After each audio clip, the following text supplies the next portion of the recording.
ভাগবতমের প্রথম স্কন্দের প্রথম অধ্যায়ের সেই দ্বিতীয় শ্লোকটিতে সেখানে বলা হয়েছে ধর্ম প্রজিত কৈতবত্র পরম নিমশরণাম শতাম। তো সেইখানে প্রথমে বলছে যে ধর্ম প্রজিত কৈতবত্র পরম নিমশরণাম শতাম। তো এখানে বোঝাচ্ছে যে জড় বাসনাযুক্ত সব রকমের ধর্ম সম্পূর্ণভাবে বর্জন করে এই ভাগবত পুরাণ পরম সত্যকে প্রকাশ করেছেন। তো এই কথাটার মানে হচ্ছে ধর্ম প্রজিত কৈতবত্র পরম নিমশরণাম শতম। ধর্ম পরম প্রজিত, পরম ধর্মের কথা ভাগবতে বলা হয়েছে এবং প্রজিত কৈতবত্র এবং সমস্ত ধরনের কৈতব ধর্ম, ছল ধর্ম, প্রবঞ্চনার ধর্মকে ছাটিয়ে বিদায় করেছে পরম নিমশরণাম শতম। তো এই যে ভাগবতে এছাড়া বলছে আমাদের বৃন্দাবন দাস ঠাকুর সহ এবং বিভিন্ন আচার্যরা বলছে যে পৃথিবীতে যাহা কিছু ধর্ম নামে চলে ভাগবত কহে তাহা পরিপূর্ণ চলে। যে এই যে পৃথিবী, এই পৃথিবীতে যা কিছু ধর্ম নামে চলছে ভাগবত বলছে তাহা পরিপূর্ণ চলে। একমাত্র এই ভাগবতেই কি করা হয়েছে, পরম সত্যকে প্রকাশ করা হয়েছে, যা কেবল একমাত্র সর্বতভাবে নিমশ্বর ভক্তরাই হৃদয়ঙ্গম করতে পারেন। তো ভাগবতে যে ধর্মের কথা বর্ণনা করা আছে এইটা সমস্ত মানুষ হৃদয়ঙ্গম করতে পারবে না। একমাত্র কারা, নিমশ্বরণাম শতাম, যারা একমাত্র নিমশ্বর, যাদের এই জগতের প্রতি কোনো মাৎসরতা নেই। মৎসরতা মানে এই জগতের প্রতি কামনা বাসনা হিংসা বিদ্বেষ ইত্যাদি ইত্যাদি, এই যে এইগুলো যাদের, তাদেরকে বলা হয় মৎসর। জগতের প্রতি যাদের ভোগ বাসনা আছে। আর নিমশ্বরণাম শতাম, যারা নিমশ্বর তারাই একমাত্র এই পরম ধর্মকে হৃদয়ঙ্গম করতে পারে। তো এই সভ্যতার অগ্রগামীর জন্য চারটা জিনিস প্রয়োজন, ধর্ম অর্থ কাম আর মোক্ষ, তাই না? এই চারটা জিনিস হচ্ছে সভ্যতার অগ্রগামী বা পারমার্থিকতায় অগ্রগামী মানুষের জন্য নির্ধারিত হয়েছে বলেই স্বীকার করা হয়। তো যারা সভ্য হতে চায় বা যারা পারমার্থিক জীবনে অগ্রসর হতে চায় তাদের জন্য কি করা হয়েছে, ধর্ম অর্থ কাম মোক্ষ, এই চারটা জিনিস রাখা হয়েছে। এবং এই চারটা জিনিস হচ্ছে সভ্যতার একমাত্র অগ্রণী বা পারমার্থিক অগ্রণী মানুষদের জন্য নির্ধারিত হয়েছে বলে ধরা হয়। কেবল পারমার্থিক বিষয়ে অগ্রণী নয়, সভ্যতার অগ্রণী যারা, তাদেরও এইগুলো চর্চার প্রয়োজন। শুধুমাত্র পারমার্থিক অগ্রগতি লাভের জন্যই যে ধর্ম অর্থ কাম মোক্ষ চারটা জিনিস তা নয়। এই জড়জগতের উন্নতির জন্য বা অগ্রণীর জন্য বা জড়জগৎকে এগিয়ে নিয়ে যাওয়ার জন্য এই চারটা জিনিস খুব প্রয়োজন, ধর্ম অর্থ কাম মোক্ষ। তো তাদের যারা চাচ্ছে এই যে সভ্যতাকে এগিয়ে নিয়ে যাওয়ার জন্য, পারমার্থিক জীবনকে এগিয়ে নিয়ে যাওয়ার জন্য দুটাকেই তাদের অবশ্যই এগুলো চর্চা করা প্রয়োজন। তো প্রথমটি হলো কি, ধর্ম, তাই না? প্রথমটাতেই কি বলা হয়েছে, ধর্ম। তো ধর্ম সম্পর্কে আমরা অনেক কিছু জানি বা ধর্ম বিষয়টি কি, ধর্ম কাকে বলে এবং বিভিন্ন কিছু। তো ধর্ম হলো কি, সভ্যতার মূলনীতি। এটা আগে বুঝতে হবে যে ধর্ম যাই হোক না কেন, আগে বুঝতে হবে ধর্ম হচ্ছে সভ্যতার মূলনীতি। কেন, যখন ধর্ম মানুষ পালন করতো না তখন তাদেরকে কি বলা হয়, অসভ্য মানুষ। কিন্তু দেখা যায় ধর্মের দ্বারাই সভ্য হয়েছে। এই মানুষদেরকে সভ্য করার জন্য ধর্ম ছাড়া এই জগতের আর কোনো উপায় নেই। কেউ বলতে পারবে না, এটা চ্যালেঞ্জ সারা বিশ্বের মানুষের প্রতি, যে ধর্ম ছাড়া মানুষকে সভ্য করা যায়, এটা সম্ভব নয়, তাই না? তো যেটা বলছে ধর্মহীনা কি পশুবি সমানা, তো ধর্মই মানুষকে সভ্য করবে, আর ধর্মহীনা পশুবি সমানা। ধর্ম যে ধর্ম করে না সে হচ্ছে কি পশুর সমান। আহার ও নিদ্রা ভয় মৈথুঞ্চ সামান্য মেতা পশুবি নরা বিশেষ এক ধর্মহীনা পশুবি সমানা। বিশেষ একটা আছে যেটা যে জন্য মানুষদেরকে বলা হয় সভ্য, সেটা হচ্ছে কি ওই ধর্ম। তো আর একটা হলো মানব সমাজ এবং পশু, আর এটা হলো কি, এই যে জিনিসটা ধর্ম, এটাই হলো কি বাস্তবিকপক্ষে মানব সমাজ এবং পশু সমাজের মধ্যে পার্থক্য। এই ধর্ম ছাড়া বাস্তবিকপক্ষে মানব সমাজ এবং পশু সমাজের ভিতর কোনো পার্থক্য নেই। কেন, মানুষ কি করে আমরা সেটা সবাই জানি, তবু আবার বলছি এটাকে বোঝানোর জন্য একটু। যে একটা পশু কি করে, পশু 4টা কাজ করে: আহার, নিদ্রা, ভয়, মৈথুন। খাবে, ঘুমাবে, বংশ বিস্তার করবে আর বেঁচে থাকার জন্য সংগ্রাম করবে। জাস্ট এইটাই তার জীবনের প্রিন্সিপাল, এছাড়া আর তার জীবনে আর কিছু নেই। আহার, নিদ্রা, ভয়, মৈথুন। তখন একটা মানুষ, সেও যদি আহার, নিদ্রা, ভয়, মৈথুন এই 4টা কাজই করে, একটা মানুষও পশুর মতো খায়, ঘুমায়। হয়তো পশু রান্না করে খেতে পারে না, হয়তো পশু রেস্টুরেন্টে গিয়ে খেতে পারে না, হয়তো পশুর বিভিন্ন ধরনের সস মশালা দিয়ে খেতে পারে না, কিন্তু মানুষ খেতে পারে। তো যাই হোক না কেন, মেইন পয়েন্ট তো খাওয়া, খাচ্ছে তো। ঘুমানো, মানুষও ঘুমায়, পশুও ঘুমায়। এই শীতে হয়তো পশু অনেক কষ্ট করে, এরকম কাঁপে। সে হয়তো কুকুর, রাস্তার কুকুরটা হয়তো রাস্তায় শুয়ে থাকে, অথবা সেই রাস্তায় যে যে পাগলটা শুয়ে আছে তার গায়ের সঙ্গে হয়তো লেগে ঘুমিয়ে থাকবে, অথবা রাস্তার সেই আশেপাশে যে ডাস্টবিন আছে সেই ডাস্টবিনের পাশে ঘুমিয়ে থাকবে। আপনি হয়তো জাজিম, সোফা, বিভিন্ন মকমলের বিছানা, বিভিন্ন সুন্দর সুন্দর ব্যবস্থা, তো বিষয়টা কিন্তু ঘুম। তো আবার দেখা যায় যে আমরা ঘুমাতে পারি না, আমরা এরকম মকমলের বিছানা, তারপরে এসি রুম, তারপরে এত এত ব্যবস্থা থাকলেও দেখা যায় আমাদের ঘুম হয় না। এরকম মানুষ আছে, ড্রাগ নিতে হয় ঘুমানোর জন্য, তারপরেও ঘুম হয় না। কিন্তু ওই কুকুরটা, কিন্তু রাস্তার কুকুরটা দিব্যি ঘুমাচ্ছে। তো আসল কথা ঘুমানো। আপনি এসি রুমে, মকমলের বিছানায়, আর সে হয়তো ওই রাস্তার ফুটপাতে, কিন্তু আসল কথাটা ঘুমানো, ঘুমাচ্ছে। বেঁচে থাকার জন্য সংগ্রাম।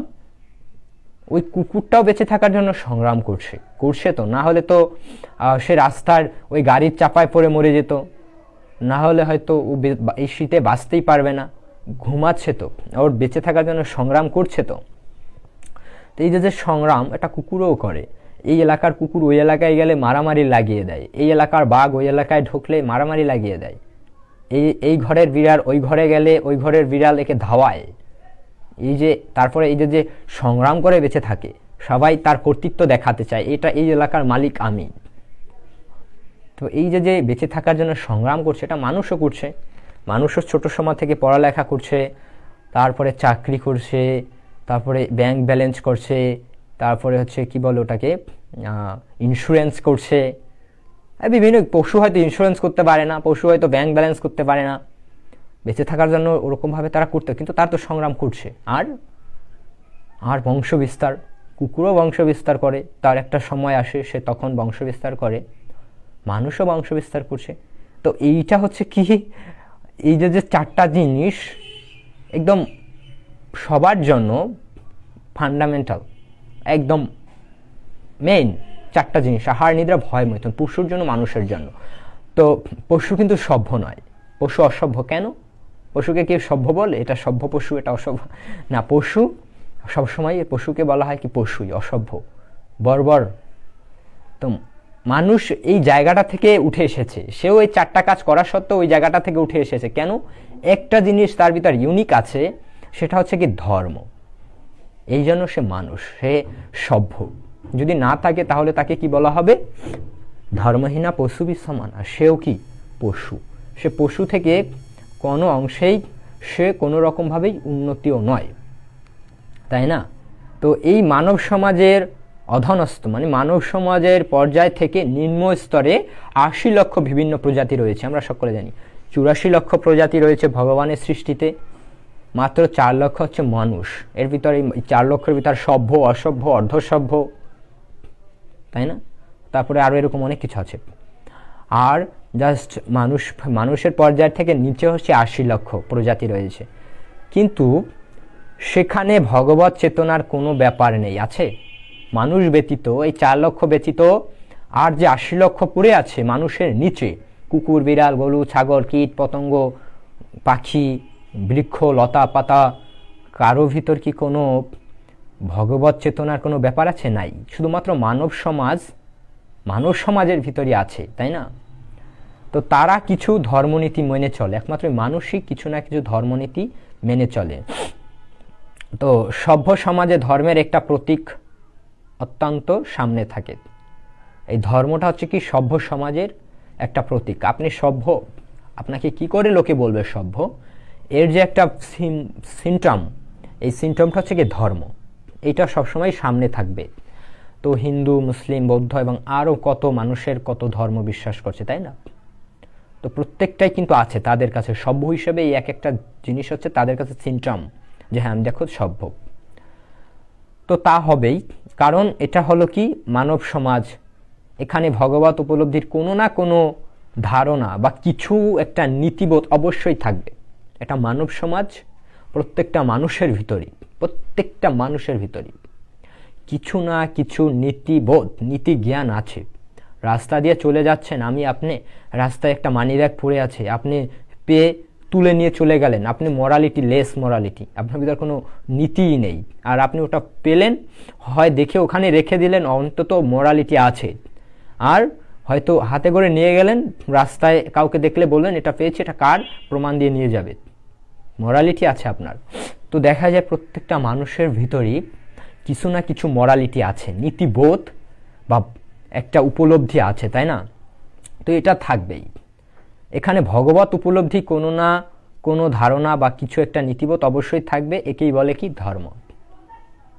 তো কিন্তু ধর্মের নামে আবার কিছু অপধর্মও চলছে, এটা একটা বিষয়, আর এগুলোকে বলা হয় কি কৈতব বা প্রবঞ্চনা।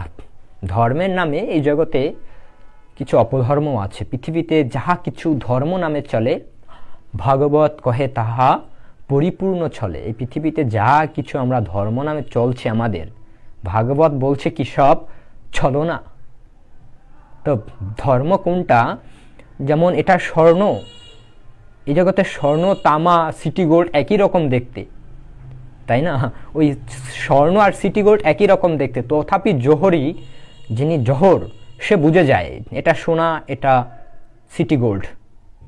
কি করে বুঝে? কেন তার কাছে সেই একটা পাথর আছে, একটা জিনিস আছে, জাজমেন্ট করার জন্য একটা এলিমেন্টস তার কাছে আছে, যেটা দ্বারা সে জাজমেন্ট করতে পারে যে এটা স্বর্ণ নাকি সিটি গোল্ড। তো আমাদেরও এটা ধর্ম না এটা অধর্ম, বা এটা ধর্ম নাকি এটা প্রবঞ্চনা, এইটা জাজমেন্ট করার জন্য একটা মাধ্যম আমাদের কাছে আছে। সেটা কি? সেটা হচ্ছে ভাগবত। ধর্ম প্রজিত কৈতবত্র পরম নিমৎসরণাম সতাম। এই ভাগবত হচ্ছে, ভাগবতের সঙ্গে আপনার মিলিয়ে দেখতে হবে, কেননা ভাগবত হচ্ছে কি একমাত্র পরম ধর্মের কথা বলা হয়েছে, এবং এখান থেকে সমস্ত প্রকার ছল ধর্ম ঝাঁটিয়ে, মানে ঝাঁটা দিয়ে, জুতা পিটানি দিয়ে বের করা হয়েছে। ভাগবতে কোনো অধর্ম বা ভাগবতে কোনো ছল ধর্মের কথা নেই, ভাগবতে কোনো তেল মারা ধর্মের কথা নেই, ভাগবতে কোনো পাম মারা ধর্মের কথা নেই। ভাগবতে একদম অ্যাবসুলেট ধর্মের কথা বলা হয়েছে। এবং এই সমস্ত পাম মারা ধর্ম, তেল মারা ধর্ম, তারপরে ছল ধর্ম, কৈতব ধর্ম, চিটারি ধর্ম, বাটপারি ধর্ম, এগুলাকে সব জোতা দিয়ে আর ঝাঁটা দিয়ে পিটিয়ে আমাদের আচার্যরা কে, সে হচ্ছে আমাদের মহান আচার্য শুকদেব গোস্বামী, তিনি এগুলোকে ঝাঁটা দিয়ে পিটিয়ে ছাট করছে। তো এইটার সাথে মিলিয়ে দেখতে হবে, আমি যে ধর্মটা করছি এটা কি ভাগবত ধর্মে যায়, এটা কি ভাগবত ধর্মে বলা হয়েছে। ভাগবত তো পড়তে হবে, তো না পড়লেও সাধুর মুখ থেকে শুনলেও তো হবে, এটা দেখতে হবে। তো যদি যায় তাহলে বুঝতে হবে যে আমি অ্যাবসুলেট ধর্ম করছি। তো এটা স্বাভাবিক, যেহেতু কলির যুগ, প্রবঞ্চনা থাকবে, কৈতবতা থাকবে। তো বর্তমান যুগে অল্প বিস্তরই সকলেই তা তিনি যে কোনো ধর্মেই থাকুক না কেন, ঠিক আছে, সকলেই এই কিছু না কিছু বা সকলের ভিতরে কিছু না কিছু এই প্রবঞ্চনা আছে। কেন? কারণটা কি? কেন কেউই তার ধর্মের নীতি নিয়ম কঠোরভাবে মেনে চলছে না।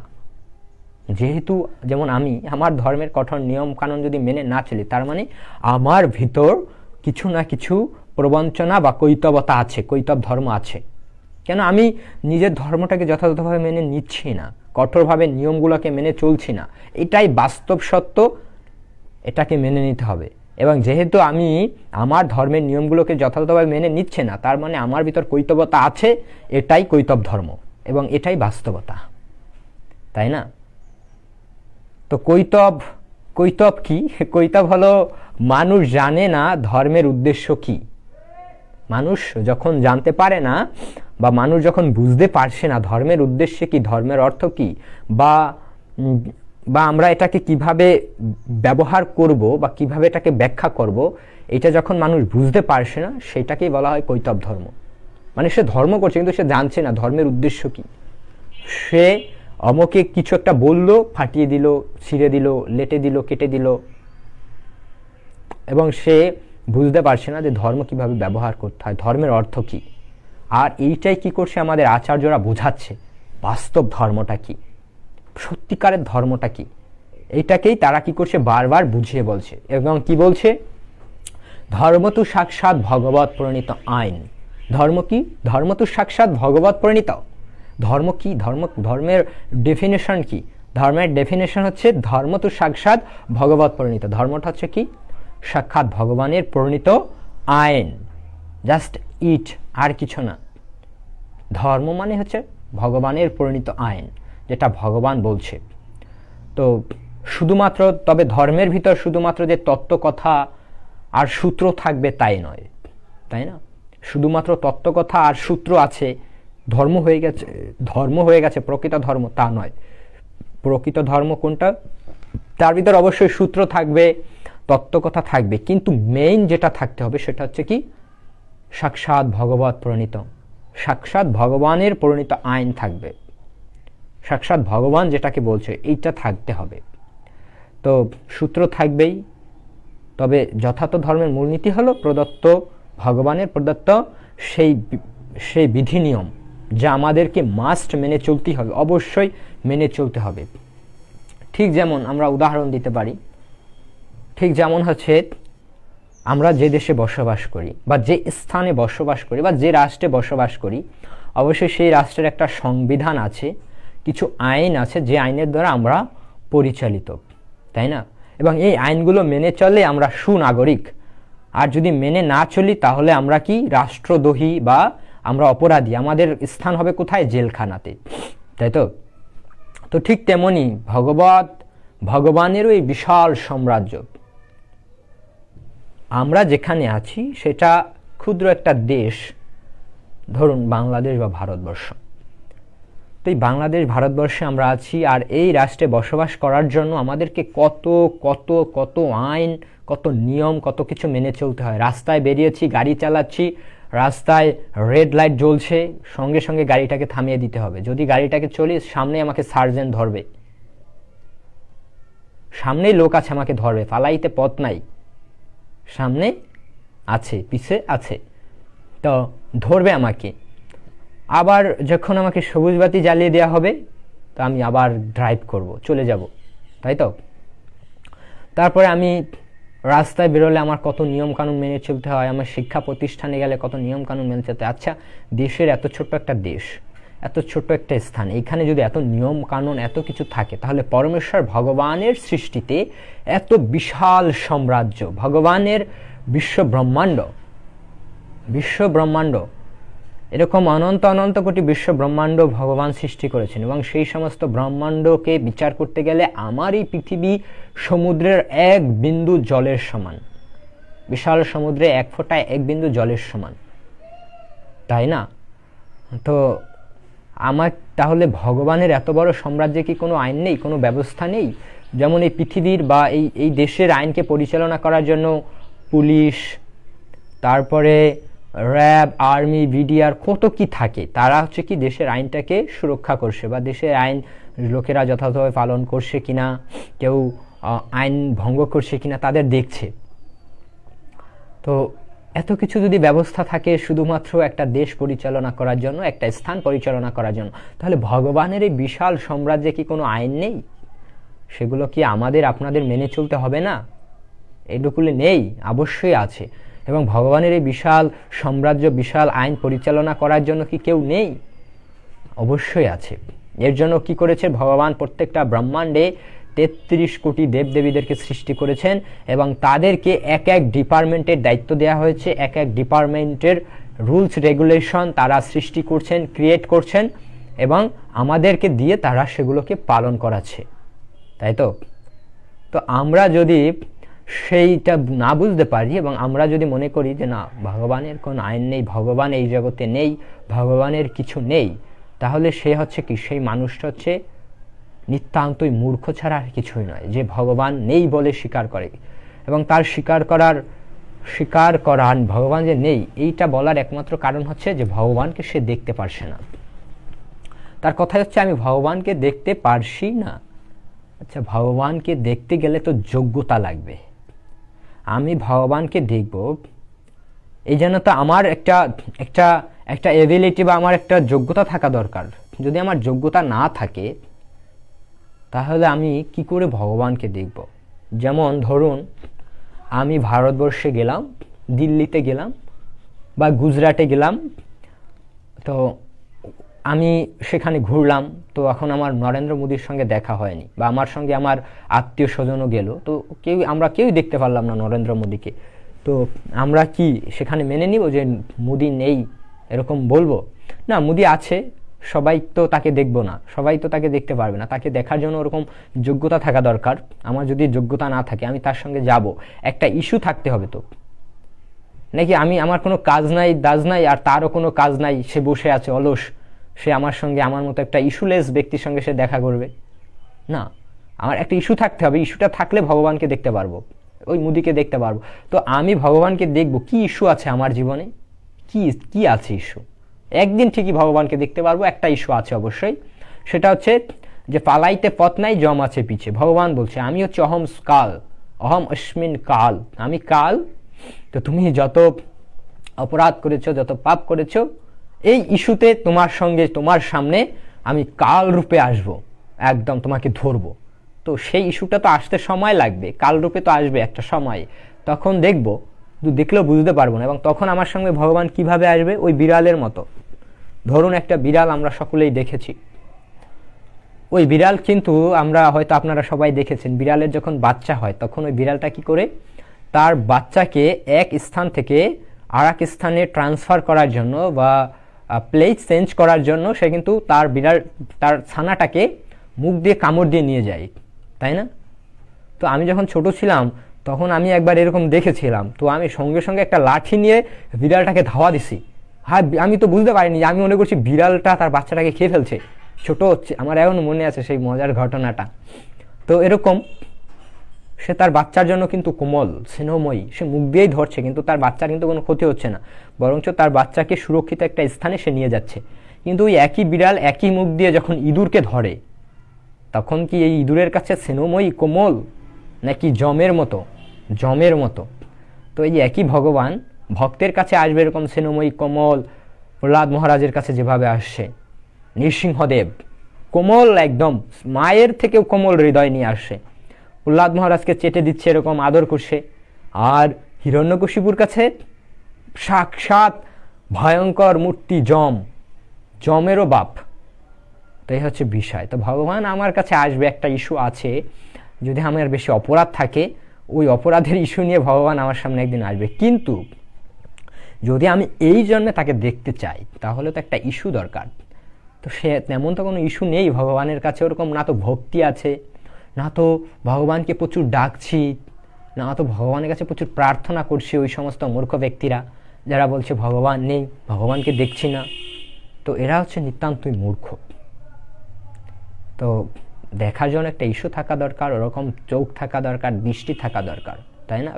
তো যাই হোক, কথাটা হচ্ছে যে একটা নগণ্য শহরে বা একটা নগণ্য দেশে বা আমাদের এই পৃথিবী হিসেবে খুবই নগণ্য, এখানে যদি এত সব আইন নিয়মকানুন পরিচালনা করার জন্য এত সমস্ত ব্যক্তিরা থাকে, তাহলে বিশ্ব ব্রহ্মাণ্ডের এই বিশাল ব্যবস্থাপনা, বিশাল সৃষ্টিকে পরিচালনা করার জন্য কোনো আইন নেই, অবশ্যই আছে, কোনো ব্যক্তি নেই, অবশ্যই আছে। এই জন্য ভগবান শ্রীকৃষ্ণ কি করেছেন? 33 কোটি কর্মচারী রয়েছে ভগবান শ্রীকৃষ্ণের, এবং এটা থাকতেই হবে। এই 33 কোটি আমরা মনে করি উমা এত, না, এটা শুধুমাত্র তার সমস্ত সৃষ্টিতেই নয়, এটা হচ্ছে শুধুমাত্র আমাদের এই ব্রহ্মাণ্ডে। এরকম অনন্ত কোটি ব্রহ্মাণ্ড আছে, এবং কারণোদকশায়ী বিষ্ণু, যিনি কারণ সমুদ্রে শয়ন করে আছেন, তার শ্বাসের সঙ্গে অনন্ত কোটি ব্রহ্মাণ্ড ধ্বংস হয়ে যাচ্ছে, তার শরীরে প্রবেশ করছে, এবং নিঃশ্বাস যখন সে ত্যাগ করছে অনন্ত কোটি ব্রহ্মাণ্ড সৃষ্টি হয়ে যাচ্ছে। তো এরকম অনন্ত কোটি ব্রহ্মাণ্ডের ভিতর প্রত্যেকটা ব্রহ্মাণ্ডে এরকম 33 কোটি দেবদেবী রয়েছে, এবং এটা থাকতেই হবে। কেননা এই কি বিশাল তার ব্রহ্মাণ্ড এবং তার কি বিশাল কর্মকাণ্ড, তাই না? আমরা স্বাভাবিকভাবে একটা দোকান, একটা ব্যবসা চালাতে গেলেই কত কি করতে হয়। একজন ম্যানেজার থাকে, একজন সহকারী ম্যানেজার থাকে, একজন সেলস ম্যানেজার, একজন সেলসম্যান থাকে, একজন ওই কি বলে যে যে হচ্ছে বাইরে গিয়ে গিয়ে অর্ডার কাটে, অর্ডারম্যান থাকে একজন। তো এরকম কত কি থাকে। একটা বিজনেস চালাবো তাতেই এত সব ব্যবস্থা। ছোট একটা বিজনেস, এরকম হাজার হাজার কোটি কোটি বিজনেস পৃথিবীতে চলছে। তাহলে ভগবানের এই বিশাল সাম্রাজ্যকে পরিচালনা করার জন্য কোনো নিয়ম নেই? অবশ্যই আছে, অবশ্যই আছে এবং অবশ্যই থাকবে। তো এই বিষয়ে আমাদের বিভিন্ন ব্যক্তিরা বিভিন্ন কিছু বলছেন। যেমন আমাদের আইনস্টাইন একটা কথা বলছে নাস্তিকদের উদ্দেশ্যে। তিনি বলছেন যে আমি যতই এগিয়ে যাই ততই আমি আশ্চর্য হয়ে এই বিশাল সৃষ্টিকে দেখে এবং আমি অনুভব করতে পারি এর পিছনে একজন একজন একজন পাওয়ারফুল বুদ্ধি কাজ করছে। এর পিছনে একটা বুদ্ধি কাজ করছে। কেন? এই এত সুন্দর করে পৃথিবীটা চলছে, এই বিশ্ব ব্রহ্মাণ্ড একদম টাইম টু টাইম সূর্য উঠছে, টাইম টু টাইম সূর্য অস্ত যাচ্ছে। তারপরে এই ঋতু, এই যে শীত, কেন শীত আসলো এখন? কিছু কালে আগে তো গরম ছিল, কেন শীত আসলো? এটা কেমনি বাই চান্স না? আবার এই শীতের পরে গরম আসবে, বৃষ্টি আসবে, বসন্ত আসবে, হেমন্ত আসবে, আবার আবার ভূমিকম্প আসবে, ঘূর্ণিঝড় আসবে, আবার কত কি হচ্ছে। আবার চন্দ্রগ্রহণ হবে, সূর্যগ্রহণ হবে, আবার উল্কা আসবে, উল্কা যাচ্ছে। এই এত সব বিশ্ব ব্রহ্মাণ্ডর অসাধারণ সব সৃষ্টি। তো তিনি চিন্তা করছে আমি যতই এগিয়ে যাচ্ছি ততই আমি অনুভব করছি নিশ্চয়ই এক আশ্চর্য শক্তিশালী বুদ্ধি এর পিছনে কাজ করছে। একজন ভগবান মানে একজন ক্রিয়েটর অবশ্যই আছে, তাই নয় কি? অবশ্যই তাই, এটা অবশ্যই আছে। এই হলো কি জ্ঞান। এই যে যে জিনিসটা বুঝতে পারলাম, এই সুবিশাল বিশ্ব ব্রহ্মাণ্ডের একজন ক্রিয়েটর আছে, এটা হচ্ছে কি জ্ঞান। তো সব কিছু এমন চমৎকারভাবে চালিত হচ্ছে। আর যেখানে কোনো বুদ্ধিমত্তা কাজ করবে না, এই যে যে জিনিসটা চিন্তা আসছে মাথায়, এটাই হচ্ছে অজ্ঞান। মজার বিষয়, সহজভাবে, এর থেকে সহজভাবে আর বলা যায় না। ভগবান আছেন এটা অনুভব করাই হচ্ছে জ্ঞান। আর এত বিশাল ব্রহ্মাণ্ড কাজ করছে, এত কিছু হচ্ছে, সূর্য, এত সব কিছু একদম লাইক টু অ্যাজ ইট, একদম যথাযথভাবে। আর এর পিছনে কোনো বুদ্ধি কাজ করছে না। এই জিনিসটা চিন্তা করা বা এই জিনিসটা বুদ্ধিতে আসাই হচ্ছে মূর্খতা বা নির্বোধ, আর কিছু না। সে যতই লেখাপড়া করুক, সে যতই বিশাল বিদ্বান হোক, সে যথার্থ মনস্তত্ত্বই বা সে যথার্থ জ্ঞানই তার নেই। তো তার এত সমস্ত জ্ঞান বুদ্ধি দিয়ে কি হবে? তো যাই হোক, একটা শিশুর মতো করে ধরতে হবে। যেমন ওই যে যার সমস্ত ব্যক্তিরা মনে করছে ভগবান নেই, তো একটা শিশুর মতো। যেমন একটা শিশু কি, সে কিন্তু দেশের আইন বা তার কোনো কিছুই সে যথাযথভাবে জানে না। সে অনেক কিছুই মেনে চলে, তাই না? সে হাঁটার নিয়ম মেনে চলছে, খাওয়ার কথা মুখ দিয়ে যে খেতে হয় সে এটা মেনে চলছে, সে কিন্তু খাবারটা কানে দেয় না। তো এভাবে কি করছে, তার অজান্তে সে অনেক আইন কানুন মেনে চলছে এবং আস্তে আস্তে ধীরে ধীরে তাকে স্কুলে পাঠানো হবে, আইন শেখানো হবে। স্কুলে কি নিয়ে পড়ালেখা করে? এই সমস্ত আইন বিষয় নিয়েই তো, নিয়ম নীতি নিয়েই তো পড়ালেখা করে। বিভিন্ন গল্পের ছলে, বিভিন্ন মজার ছলে তাদেরকে শেখানো হচ্ছে। আস্তে আস্তে ধীরে ধীরে তারা এটা শিখতে পারবে। তো আমরাও আমাদের অজান্তেই ভগবানের আইনকে কিছু না কিছু মেনে চলছি। সেটা কোন আইনটাকে মেনে চলছি? জন্ম, মৃত্যু, জরাব্যাধি, এই চারটা যে আইন নিয়ম ভগবান করে দিয়েছে। জন্ম হবে, এই আইনটা মানতে বাধ্য। মৃত্যু হবে, মৃত্যু যে আমাদের হবে, এই নিয়মটাই, আইনটা মানতে বাধ্য। আমাদের জরা আসবে, এটা মানতে বাধ্য। আমরা এক সময় আমাদের রোগ শোক আসবে, এটা আইনটা মানতে বাধ্য। আমরা একদিন বৃদ্ধ হব, প্রকৃতির এই আইনটা নিয়মটা মানতে বাধ্য। কিন্তু মানছি, কিন্তু আমরা জানতে পারছি না। কেন? আমাদের শিক্ষার অভাব, জ্ঞানের অভাব। আমরা পড়ালেখা করিনি। কোন বিষয়ে পড়ালেখা করিনি? ভগবানের বিষয়ে। এই দেশের আইন সম্পর্কে পড়েছি তাই জানি, তাই আমরা রাস্তায় বেরোলেই অবাধ্য হই না, রাস্তায় বেরোলেই আমরা কুকুর বিড়ালের মতো আচরণ করি না। তো ভগবানের আইন সম্পর্কে আমাদের জানতে হবে, ভগবান সম্পর্কে আমাদের জানতে হবে। তাহলে আমরা কি করতে পারবো? ভগবানকে আরও বেশি করে উপলব্ধি করতে পারবো এবং ভগবানকে আরও বেশি বেশি করে আমাদের হৃদয়ে বা আমাদের চিন্তায় চেতনায় আসতে পারবে। তো তো বেশ কিছু মহামূর্খ আবার আছে যারা জানে না কিভাবে এই বিরাট বিশ্বব্রহ্মাণ্ড পরিচালিত হচ্ছে, তারা বলতে পারে ভগবান মরে গেছে, ভগবান, তারা আবার বলে উল্টা, ভগবান আসছিল একদিন সেই দাপর যুগে, সত্যত্রেতা দাপর, তাই তো, ভগবান বিষ্ণু কৃষ্ণ, তো সে কি করছে, মরে গেছে। তো এই যে কথা, তো এটাকে বলছে, তো এই সমস্ত মানুষ হচ্ছে কি পাগল। পাগল বা কেমন, যেমন ধরুন এই পাগল রাস্তায় দেখা যায়, আমাদের এখানেও আছে কিছু পাগল, যারা রাস্তায় দাঁড়িয়ে অনেক সময় ভাষণ দেয়। অনেক পাগল আছে দেখছি বঙ্গবন্ধুকে কপি করে, মানে বঙ্গবন্ধুর মতো হাত ঘুরিয়ে ঘুরিয়ে ভাষণ দেয়, এবং তারা ভাষণের ভিতর কি সব আজে বাজে বলে, এবং ওদের কথা কেউ শুনেও না, ওদের উত্তর কেউ দেয়ও না, আমি কিন্তু বলছে, এবং ওরা বলে কিন্তু প্রাউড ফিল করছে, আমি বলছি, দেখো দেখো। তো এই হচ্ছে পাগল, যারা এরকম বলে ভগবান মরে গেছে ইত্যাদি ইত্যাদি। তো তো ওদের পাগলামি থেকে ওরা যদি রক্ষা পেতে চায়, তাহলে ওদেরকে মনুষ্য জীবনের শুরুটা যেখান থেকে হয় সেখানে ওদের যেতে হবে। মনুষ্য জীবনের শুরুটা হয় কোথা থেকে? মনুষ্য জীবনের শুরুটা হয় অধাত ব্রহ্ম জিজ্ঞাসা। এবং ভাগবতের প্রথম শ্লোকেই বলছে, জন্মাদস্য যত অন্বয়াত ইতরতশ্চ অর্থে সভিজ্ঞ সরাট তেনে ব্রহ্মা ইরাজা আদি কবয় মুজ্জন্তি যশ্রয়া তেজ বারি মিদম যথা বিনিময় তিসর্গমিষা ধামনা সেন সদা নিরন্তর কুহুকম সত্যম পরম ধীমহি। জন্মাদস্য যত, তাদের বুঝতে হবে যে জন্মাদস্য যত মানে যা কিছুর জন্ম হয়েছে, যা কিছু সৃষ্টি হয়েছে, জন্মাদস্য যত অন্বয়াত, তাকে ব্যতিরেখে কিছু হয়নি। তত অন্বয়াত, তাকে ব্যতিরেখে কিছু হয়নি। সব কিছুর স্রষ্টা, সব কিছুর মূল হচ্ছে কে? কে? জন্মাদস্য যত অন্বয়াত ইতরতশ্চ অর্থে অভিজ্ঞ সরাট, সেই সরাট পুরুষ, স্বাধীন মুক্ত পুরুষ।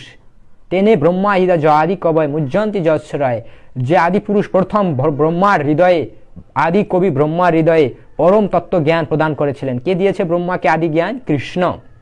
এবং যে ভগবানকে জানতে গেলে মুজ্জন্তি যশ্রয়া, বড় বড় দেবতারা মুনি ঋষিরা পর্যন্ত মুহ্যমান হয়ে যায়, মোহিত হয়ে যায়, উমা এত এরকম এমন।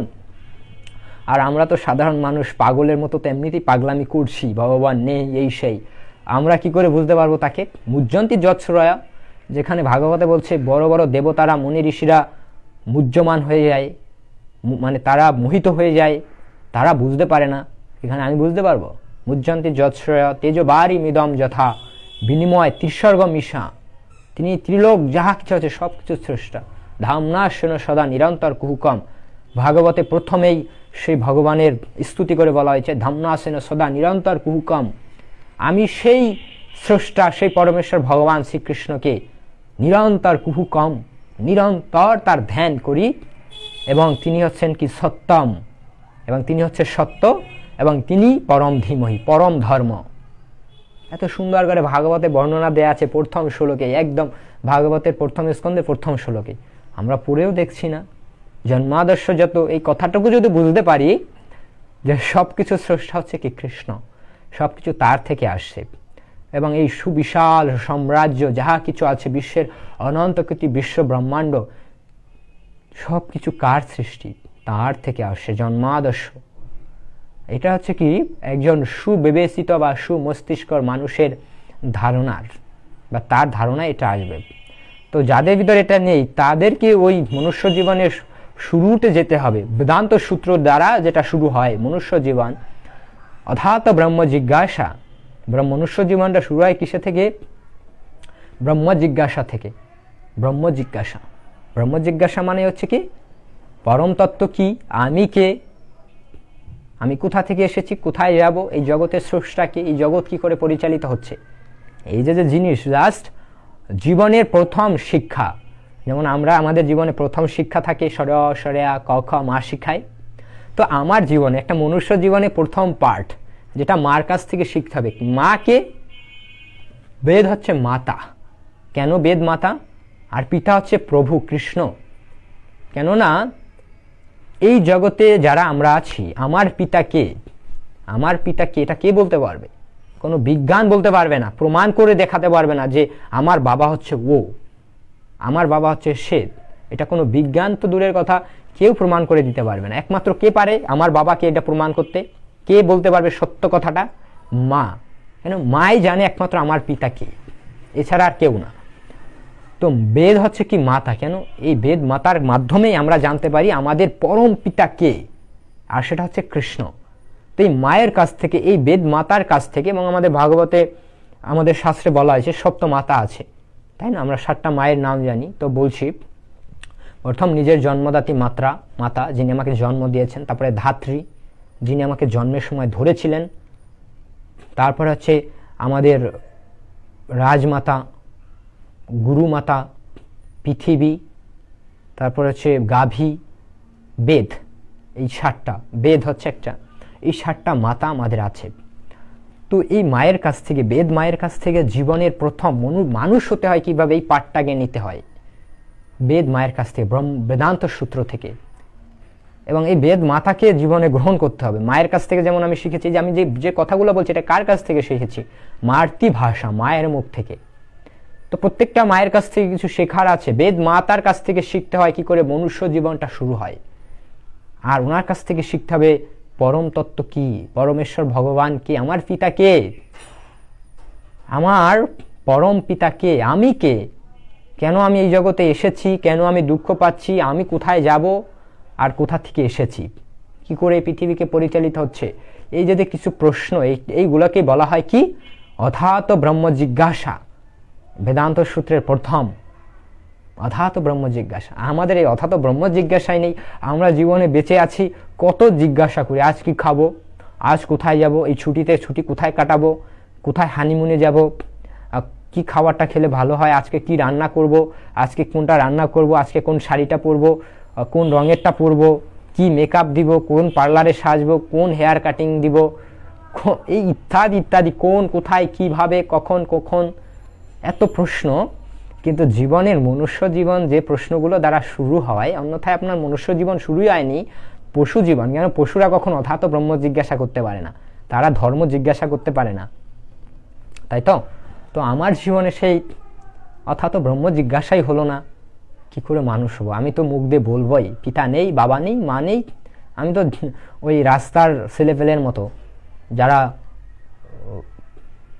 হচ্ছে কি, যাদের কোনো মা বাবা নির্দিষ্ট নেই, মানে যাদেরকে একটা খারাপ ভাষায় বলে আর কি, যারও সন্তান বা বিভিন্ন কিছু, যাদের মা বাবা ঠিক নেই।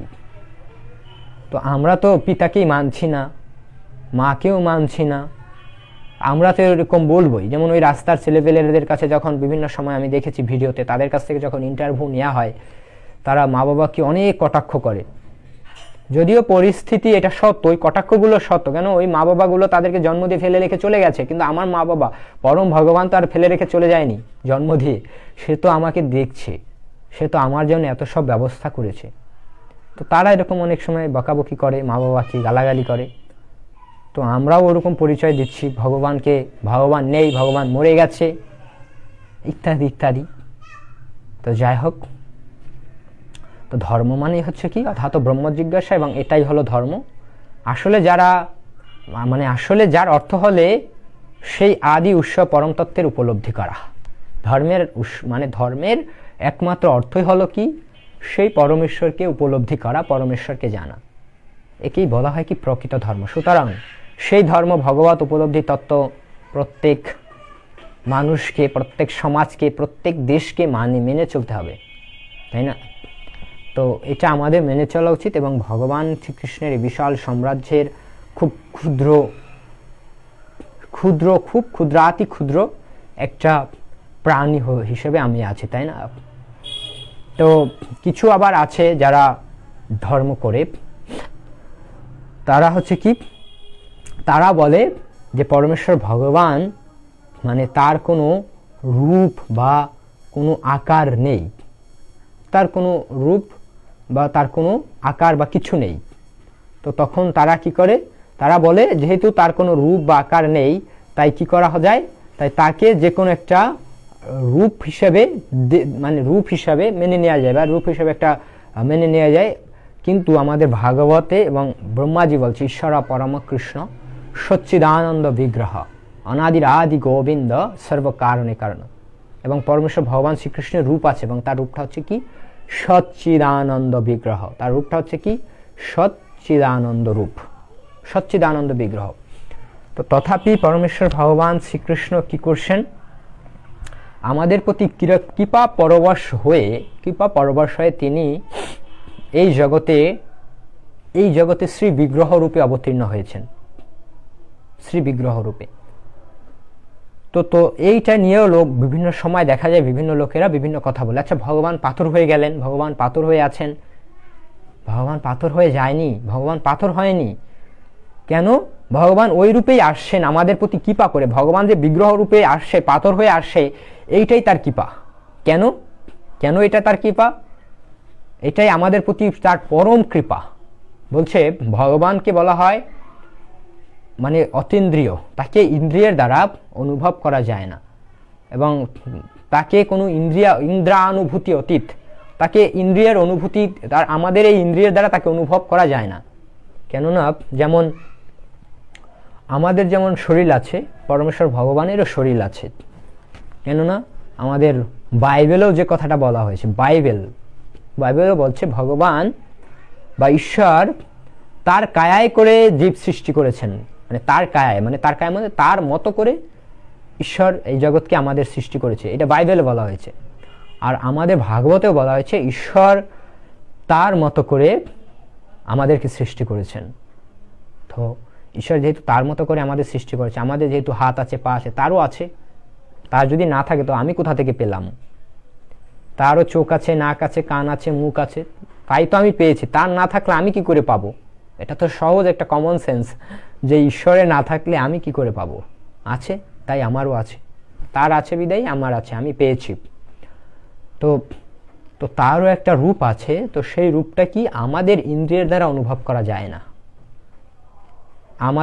আমাদের শরীরটা যেমন পঞ্চভূত দ্বারা তৈরি, ক্ষিতি অপ্তেজ মরুদ বোম দ্বারা তৈরি, ভগবানের শরীরটাও কিছু একটা জিনিস দ্বারা তৈরি, যেটা এই ইন্দ্রিয় দ্বারা যে জিনিসটাকে অনুভব করা যায় না, এই ইন্দ্রিয়ের অতীত, এই ইন্দ্রিয়ের বিষয়বস্তু নয়। তাই পরমেশ্বর ভগবান যদি তার সশরীরেও আমার সামনে উপস্থিত হয়, আমি তাকে অনুভব করতে পারবো না। কেন? আমার এই ইন্দ্রিয়ের দ্বারা তার ইন্দ্রিয়কে অনুভব করতে পারবো না। তো কোনো লাভ আছে ভগবান যদি আমার সামনেও এসে যায়? কোনো লাভ নেই। যখন আমি সাধন ভজন করতে করতে আমার সেই ইন্দ্রিয়গুলো অপ্রাকৃত ইন্দ্রিয় হবে, আমার সেই চিন্তাটা অপ্রাকৃত চিন্তা হবে, তখন ভগবান আমার সামনে আসলে আমি দেখতে পাবো। কিন্তু আমার ইন্দ্রিয়গুলো তো অপ্রাকৃত ইন্দ্রিয় নয়, আমার ইন্দ্রিয়গুলো তো প্রাকৃত ইন্দ্রিয়। আমার ইন্দ্রিয়গুলো তো ত্রুটিপূর্ণ ইন্দ্রিয়, আমার ইন্দ্রিয়তে ত্রুটি আছে। আমার চোখ দেখতে পারছে, কিন্তু সেই সুবিশাল সূর্যকে মনে করছে একটা কমলার মতো, ত্রুটি আছে, সে সুস্পষ্ট করে দেখতে পারছে না। আমার ইন্দ্রিয় দেখতে পারে সবকিছু, কিন্তু সে ক্ষুদ্র প্রাণী, ভাইরাস, ব্যাকটেরিয়াকে দেখতে পারছে না। আমার ইন্দ্রিয় শুনতে পারে, কিন্তু সময় আসবে একদিন সে শুনতে পারবে না। আমার ইন্দ্রিয় শুনতে পারে, কিন্তু সে 1 থেকে 20 হার্জের ভিতর শুনতে পারে না, তাই না? আমার কান যে আওয়াজটা, আমাদের একটা কম্পাঙ্ক আছে, যে কম্পাঙ্কটা আমরা শুনতে পারি 20 থেকে 20,000 হার্জ পর্যন্ত, এর ভিতর আমরা শুনতে পারি। এর উপরে গেলেও শুনতে পারি না, এর নিচে হলেও শুনতে পারি না। 1 থেকে 19 পর্যন্ত শুনতে পারবো না, আর 20,000-এর উপরেও শুনতে পারবো না।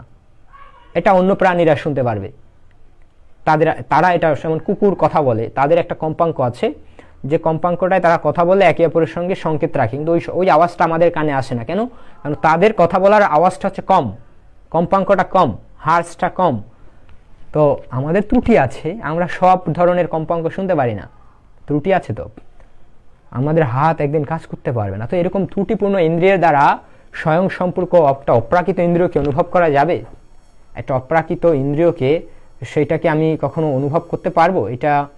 এটা কখনো কোনো বুদ্ধিমান ব্যক্তি সেটা চিন্তা করবে না। তো ভগবান চিন্তা করছেন যে ওরা তো আমারই সন্তান, ওরা যাতে আমাকে অনুভব করতে পারে, আমাকে যাতে স্পর্শ করতে পারে, আমাকে স্পর্শ করলে যাতে ওরা পরম শান্তি লাভ করতে পারে, তা আমি এমনভাবে অবতীর্ণ হব। তাই পরমেশ্বর ভগবান কৃপা করে পাথর রূপে এসেছে আমাদের কাছে। উনি পাথর নয়, উনি কৃপা করে পাথর হয়ে এসেছে, যাতে আমরা তাকে অনুভব করতে পারি, যাতে আমরা তাকে স্পর্শ করতে পারি, যাতে আমরা তাকে ছুঁইতে পারি, যাতে আমরা তাকে ধরতে পারি। এটা ভগবান কৃষ্ণের কৃপা। ভগবান পাথর হয়ে যাননি, ভগবান আমাদের মতো পাথরকে গলানোর জন্য, আমাদের মতো পাষাণ হৃদয়কে গলানোর জন্য তিনি পাথর হয়ে এসেছেন। তাই পাথরও কথা বলবে। কেন ভগবান যে অবস্থাতেই থাকুক না কেন তিনি সর্বাবস্থাতেই ভগবান। তিনি, তার ভগবত্তা কখনো ন্যূনম হয়ে যায় না, ভগবত্তা কখনো কমে যায় না। এটা আমাদেরকে বুঝতে হবে। তো বিষয়টা হচ্ছে ভগবান সর্বাবস্থাতেই ভগবান।